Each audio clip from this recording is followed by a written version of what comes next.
Marvel বরাবরই আমাদের surprise করেছে, কখনো ট্রেলারে মিসলিডিং করে তো কখনো পোস্ট-ক্রেডিটের মাধ্যমে। যদিও এখন মার্ভেল তা করতে ফেল করছে, কিন্তু এমনটা আবার হতে পারে। কিভাবে? জেমো, ব্যারন হেলমুট জেমোর মাধ্যমে। থান্ডারবোল্টসের ট্রেলার দেখে বাকিকে এর লিডার মনে হচ্ছে, কিন্তু ভেবে দেখো যদি জেমো এই জায়গায় চলে আসে, ফ্যানদের জন্য তো এক্সাইটিং মোমেন্ট হবে। আর কেন নয়, এটা জেমোই ছিল যে কমিক্সে all villains team master of ইভিলকে সুপার হিরোর কাপড় পরিয়ে বানিয়েছিল থান্ডারবোল্টস। কিন্তু জেমো এখন বন্দি। তাহলে এখানে প্রশ্ন আসে দুটো, কেন আর কিভাবে? থান্ডারবোল্টসের অন্য মেম্বারদের রিগ্রুপ করা হচ্ছে বলে তার লিডারকে কি ডাকে শুধুই? কমিক্সে জেমো সুপার সোলজার সিরামের ভার্সন বানিয়েছে, এমসিইউতে এমনটা হওয়া কি খুব কঠিন? কেমন হবে থান্ডারবোল্টসের অ্যাস্টেরিস্ক যদি ডার্ক অ্যাভেঞ্জার্স না হয়ে জেমোর থান্ডারবোল্টস হয়? তো মার্ভেল বাজি মেরে যাবে। এখন প্রশ্ন, কিভাবে? চলো আজ এই ব্যাপারে কিছু থিওরি ডিসকাস করি।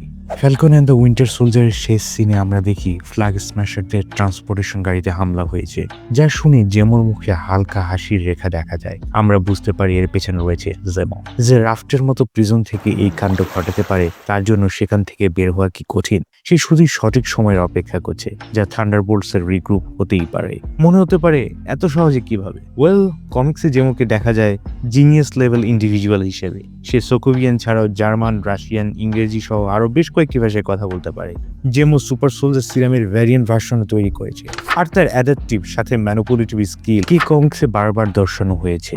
ডক্টর ডুম এমসিইউতে শুরু হয়েছে কসমিক ইভেন্ট ইনকারশন, যেখানে মাল্টিভার্সের ইউনিভার্সগুলো একে অন্যের সাথে সংঘর্ষে শেষ হয়ে যাবে। আরও স্পেসিফিকলি বললে প্রত্যেক ইউনিভার্সের আর্থ, আর এই আর্থগুলোতে থাকা জিনিয়াস লেভেলের কেউ কি এর কারণ অনুসন্ধান করবে না? করবে, আর সেটা হবে ডুম। কমিক্সের সিক্রেট ওয়ার্সের prelude comics time runs out story লাইনে আমরা ডুমকে দেখি ইনকারশনের কারণ খুঁজতে, কিন্তু এর জন্য সে যে মেশিন ব্যবহার করেছিল সেই টাইম প্ল্যাটফর্মকে তৈরি করা হয়েছিল ম্যাজিক আর টেকের সমন্বয়। তাই ডক্টর ডুম এমন কিছু করতে চাইলে তার ভাইব্রেনিয়াম দরকার, যার ভাইব্রেনিয়াম এতটাই অ্যাডভান্স যে প্রায় ম্যাজিকের মতন। আর যে কালেক্ট করার ভার ডুম জেমোর উপরেই দিতে চাইলে তাকে আগে মুক্ত করতে হবে।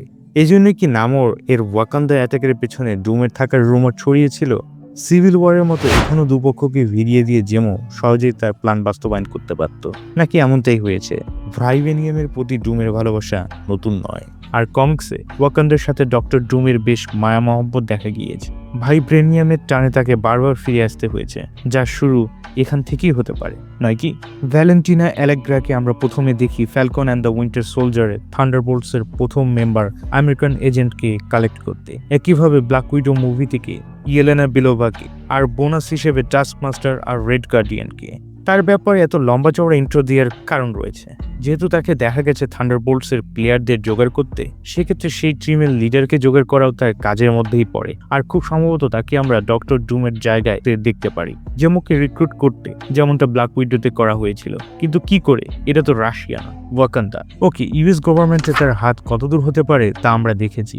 যেখানে নিউ ক্যাপ্টেন আমেরিকাকে বরখাস্ত করা হয়, সেখানেই তাকে ইউএস এজেন্ট বানানো। আর তার সাথে ক্যাং দ্য কনকরারের কন্ট্রাক্টও থাকার কথা বাতাসে ভেসে বেড়ায়। সেক্ষেত্রে ওয়াকান্ডিয়ান টেক খুব একটা সমস্যা হওয়ার কথা না। আর এটা হতে পারে স্বয়ং থিওডোর রোস নিজেই। সেক্ষেত্রেও ভ্যালেন্টিনাকে চিন্তা করার কথা নয়। সর্বশেষ হতে পারে তার রিডেমশন। হ্যাঁ, হার্ড, তবে ইম্পসিবল নয়। হোয়াইট ওলফ একে বাকি বান্ডসের ক্ষেত্রেও যেমনটা আমরা দেখেছি, তেমনটা জেমোর ক্ষেত্রেও হতে পারে তার ভালো মানুষের ড্যান্স দেখে, ব্যবহার দেখে, কিংবা হতে পারে তার সাহায্য করতে চাওয়া দেখে।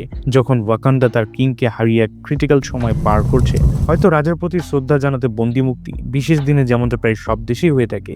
তাছাড়া জেমোকে আমরা ভিলেন দেখি তার একটা বিষয়কেই সত্যি বলে ভাবা থেকে, যা তার কজ, আর তা থেকে ভিলেন ইফেক্ট। ওয়াকান্ডাতে জেমো তো দূর করতে পারলে জেমো এমনিতেই আর আগের মতো থাকবে না, যেমনটা বাকি বান্ডস। ওয়েল, এগুলো ছিল আমার মতে। আপনাদের কি মনে হয়? জেমো কি থান্ডারবোল্টসে জয়েন করবে, কিংবা করলে কিভাবে? কমেন্টে জানান। ভালো লাগলে সাবস্ক্রাইব করুন, শেয়ার করুন। ভালো থাকবেন সবাই। বিদায়।